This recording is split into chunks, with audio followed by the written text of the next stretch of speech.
بسم اللہ الرحمن الرحیم 2022 میں سامنے آنے والے چند تکلیف دہ واقعات سے انتخاب۔ اسلامی جمہوریہ پاکستان میں احمدیوں پر ہونے والے دردناک مظالم کی الم انگیز داستان مرتبہ ماہر محمود داؤد۔ ایک احمدی کا سفاکانہ قتل ایل پلاٹ ضلع اوکاڑہ 17 مئی 2022 18 مئی 2022 کو احمدیہ پریس سیکشن کے مرکزی دفتر نے یہ پریس ریلیز جاری کی۔ مذہبی تعلیم حاصل کرنے والے طالب علم کے ہاتھوں عقیدے کے اختلاف کی بنیاد پر ایک احمدی کی شہادت۔ جو لوگ جماعت احمدیہ کے خلاف مذہبی انتہا پسندی کو پھیلاتے اور تشدد پر اکساتے ہیں ان کو قانون کے تحت گرفتار کرنا چاہیے۔ ترجمان جماعت احمدیہ چناب نگر پریس ریلیز۔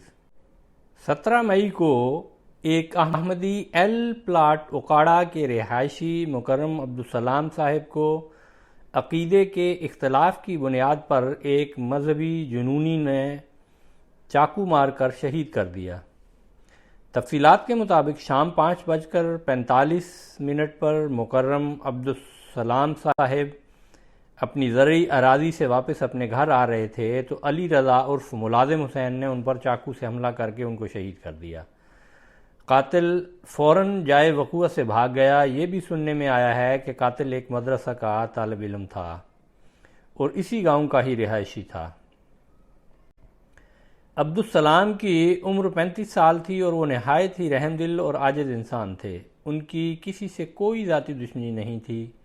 ان کو صرف اپنے احمدی عقیدے کے باعث شہید کیا گیا۔ انہوں نے اپنے پیچھے ایک بیوہ اور 3 بچے چھوڑے ہیں۔ ترجمان جماعت احمدیہ نے اس بے ایمانہ قتل کی مذمت کرتے ہوئے پیچھے رہ جانے والوں کی مکمل دیکھ بھال کرنے کا اظہار کیا۔ انہوں نے کہا کہ حکومت پاکستان میں رہنے والے احمدیوں کی جان اور املاک کی حفاظت کرنے میں بری طرح ناکام ہوئی ہے۔ حال ہی میں فیصل آباد میں 2 ایسی ہی نوعیت کے واقعات ہوئے ہیں۔ موجودہ حالات کی وجہ سے احمدی اپنے آپ کو غیر محفوظ خیال کر رہے ہیں۔ احمدیوں کے خلاف نفرت انگیز بیان بازی اور تشدد پر اکسانے کا عمل بغیر سزا کے خوف کے جاری ہے۔ اسکولوں، رہائشی علاقوں اور پرہجوم جگہوں پر یہ ترغیب مذہبی رہنماؤں کی طرف سے سٹیکر اور بینر لگا کر کی جاتی ہے۔ عارضی سیاسی فوائد کے حصول کے لیے سیاسی رہنما بھی جماعت احمدیہ کے خلاف بے بنیاد الزامات لگاتے ہوئے نظر آتے ہیں۔ ترجمان نے کہا کہ جو لوگ جماعت احمدیہ کے خلاف مذہبی انتہا پسندی کو پھیلاتے اور تشدد پر اکساتے ہیں ان کے خلاف قانونی کارروائی کرنی چاہیے اور عبدالسلام کے قاتل کو گرفتار کرنا چاہیے۔ یہاں اس سفاکانہ قتل کے متعلق کچھ اور معلومات بھی شامل کر رہے ہیں۔ جہاں تک مقتول کا تعلق ہے وہ نہایت ہی اچھی شہرت کے حامل، مہمان نواز اور عقیدے اور ذات پات کو پس پشت ڈال کر غریبوں کی مدد کرنے والے انسان تھے۔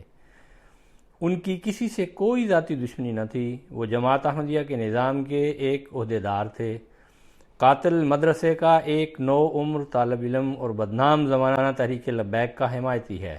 وہ بریلوی مکتبہ فکر کے مدرسے کا طالب علم ہے جن سے تحریک لبیک پاکستان والوں کا تعلق ہے، جنہوں نے 2021 کے لانگ مارچ اور حکومت کے خلاف تحریک کے دوران قانون نافذ کرنے والے اداروں کے لوگوں پر حملے کیے تھے۔ قاتل نے ان پر ایک بڑے چاقو سے کئی وار کیے۔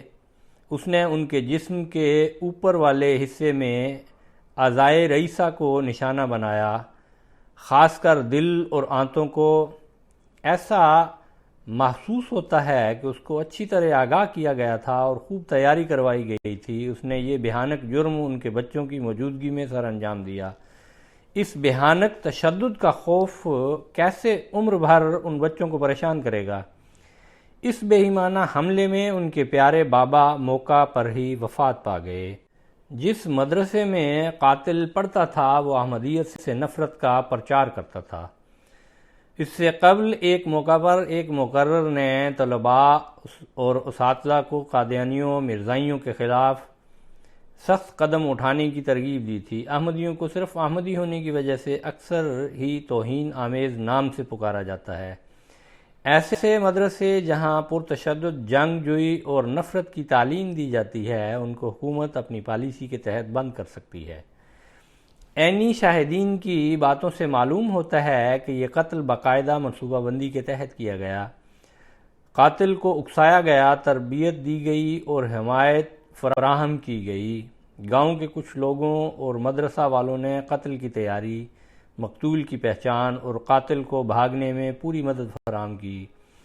یہ بہت ہی افسوسناک ہے کہ حکومت کی اچھی سوچ بچار کے بعد بنائی گئی عوامی پالیسی اور اس کے نفاذ میں بہت بڑا فرق ہے۔ 2014 میں آرمی پبلک اسکول میں ہونے والے قتل و غارت گری کے واقعہ کے بعد حکومت کا نیشنل ایکشن پلان مذہب کے نام پر تشدد اور جنگجوئی سکھانے والوں کے خلاف اچھی سوچ بچار کے بعد بنایا گیا تھا اور اس میں مدرسوں کا نام تک لیا گیا تھا۔ تاہم روزنامہ ڈان نے یہ خبر شائع کی کہ آرمی مبینہ طور پر مدرسوں کی اصلاحات، ایسی تحریکات جن پر پابندی لگائی جا چکی ہے، فرقہ وارانہ گروہوں، مدرسوں کو غیر ملکی امداد اور نفرت انگیز تقاریر کے موضوع پر کسی پیش رفت کے نہ ہونے پر غیر مطمئن ہے۔ یہی بات پیغام پاکستان کے متعلق بھی کہی جا سکتی ہے، جس کا اعلان ہر جگہ ببانگ دہل کیا جا رہا ہے اور جس کو صدر اس کو حکومتی سمجھا جائے کی سرپرستی اور سارے پاکستان کے علماء کرام کی حمایت حاصل ہے۔ دوران حراست شہادت بہاولپور 10 جنوری 2022 اصغر علی کلار ایک احمدی جن پر ایک مذہبی مقدمہ درج تھا 70 سال کی عمر میں شہید ہو گئے۔ موصوف نے 1971 میں احمدیت قبول کی تھی۔ وہ بہت ہی مہذب، انتہائی نیک اور باعمل احمدی تھے۔ ستمبر 2021 میں احمدیہ مخالف عناصر موبائل فون آئی ڈی کے ذریعے ان کو توہین کے الزامات میں پھنسانے میں کامیاب ہو گئے، جبکہ موصوف کسی بھی صورت حضور صلی اللہ علیہ وسلم کی توہین کا سوچ بھی نہیں سکتے تھے۔ بہاولپور کے جامعہ سعیدیہ کے ایک مولوی حافظ جاوید مصطفیٰ نے ان پر تعزیرات پاکستان دفعہ 295 کے تحت مقدمہ درج کروایا، جس کی سزا موت ہے۔ یہ بات یاد رکھنے کے لائق ہے کہ احمدیہ مخالف مولوی احمدیوں کو بدنام کرنے کے لیے دھوکہ، جھوٹ اور مکر و فریب میں کسی بھی حد تک جا سکتے ہیں۔ قید کے دوران کلار صاحب صحت کے سنگین مسائل کا شکار ہو گئے۔ ان کو وکٹوریہ اسپتال بہاولپور میں داخل کروایا گیا۔ ڈاکٹروں نے ان کی اینڈوسکوپی کی اور انہیں خون کی 5 بوتلیں لگائیں۔ گرفتاری کے بعد کلار صاحب نے ضمانتی درخواست دی جو ایڈیشنل سیشن جج کے سامنے زیر غور تھی۔ 8 جنوری کو ایڈیشنل سیشن جج نے پولیس کو کہا کہ 11 جنوری کو ہونے والی اگلی سماعت پر متعلقہ ریکارڈ پیش کرنے کو کہا۔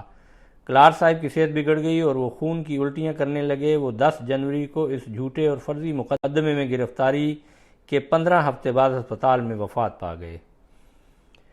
پشاور میں احمدی کے کلینک پر حملے میں ایک شخص جاں بحق۔ بازید خیل، ضلع پشاور، 5 مارچ 2022 2 حملہ آور احمدی ڈاکٹر منصور احمد کے کلینک میں داخل ہوئے۔ دونوں حملہ آوروں نے مریض کا روپ دھار رکھا تھا۔ ان میں سے ایک نے برقع پہنا تھا۔ اس نے ہی فائرنگ کی۔ ڈاکٹر محمد شاہد احمد، ایک غیر احمدی ڈاکٹر جو اس وقت احمدی ڈاکٹر منصور احمد کی جگہ پر بیٹھے ہوئے تھے، موقع پر ہی جاں بحق ہو گئے۔ جاوید احمد جو وہاں پر کام کرتے تھے، ان کی ٹانگ پر گولی لگی۔ قاتل نے کلینک پر موجود باقی لوگوں پر بھی گولیاں برسائیں لیکن وہ محفوظ رہے۔ قاتل موقع سے فرار ہونے میں کامیاب رہا۔ ڈاکٹر محمد شاہد 35 برس کے تھے۔ انہوں نے پسماندگان میں ایک بیوہ اور 3 بچے سوگوار چھوڑے ہیں۔ ڈاکٹر شاہد ڈاکٹر منصور احمد کے کزن کے بیٹے تھے۔ گزشتہ سال 11 فروری 2021 کو ایک احمدی ڈاکٹر عبد القادر کو ایک قریبی میڈیکل سینٹر میں شہید کر دیا گیا تھا۔ چک نمبر 128 ضلع ساہیوال 6 اگست 2022 شمشاد احمد کے والد عبدالشکور 1971 کی جنگ میں پاکستان آرمی کے بطور سپاہی شہید ہوئے تھے۔ آرمی نے ان کی یاد میں ان کے گاؤں میں یادگاری بورڈ نصب کرنے کا فیصلہ کیا۔ اور شمشاد ان کی والدہ اور بہن کو بھی مدعو کیا۔ 6 اگست کو آرمی والے سادہ لباس میں ملبوس ہو کر آئے اور گاؤں سے 20 کلومیٹر دور ایک چوک میں بورڈ نصب کرنا شروع کیا۔ اسی دوران شمشاد کو ایک کال موصول ہوئی کہ 2 مسجدوں میں اعلانات ہوئے ہیں کہ لوگ چوک میں اکٹھے ہوں۔ جس وقت آرمی والے اپنا کام کر رہے تھے اسی وقت لوگ وہاں جمع ہونا شروع ہو گئے۔ جیسے ہی بورڈ نصب ہوا آرمی والے وہاں سے چلے گئے۔ بعد میں ہجوم نے اس بورڈ کو توڑ دیا۔ وہ وہاں پر لفظ شہید لکھے جانے کے خلاف احتجاج کرنے کے لیے جمع ہوئے تھے۔ اس احتجاج کا انعقاد بدنام زمانہ تحریک لبیک نے کیا تھا۔ ہجوم نے شمشاد احمد اور ان کی بہن کو مارا پیٹا۔ موصوف کے خاندان کے چند افراد گاڑی میں بیٹھ کر وہاں سے نکلنے کی کوشش کر رہے تھے، لیکن گاؤں سے آئے ہوئے لوگوں نے ان کو روک کر ان پر تشدد کیا۔ بہرحال یہ لوگ کسی نہ کسی طرح وہاں سے نکلنے میں کامیاب رہے۔ کچھ دور جا کر انہوں نے گاڑی کو روکا تاکہ تسلی کر لیں کہ سب ٹھیک ہے، لیکن اسی وقت وہ ہجوم پھر سے ان کے قریب پہنچ گیا تو ان کو فوراً وہاں سے کسی محفوظ جگہ کی تلاش میں نکلنا پڑا۔ موصوف اور ان کی بہن کو ان بدکار غنڈوں نے بری طرح سے دھمکایا اور تشدد کیا۔ ان کی تعداد کوئی 400 کے لگ بھگ تھی۔ ہجوم چلا رہا تھا کہ ان کو سنسار کیا جائے۔ اس واقعہ کی ویڈیو سوشل میڈیا پر بھی پھیلائی گئی۔ موصوف جلد ہی بھاری دل کے ساتھ واپس جرمنی چلے گئے۔ آواز شعیب خالد۔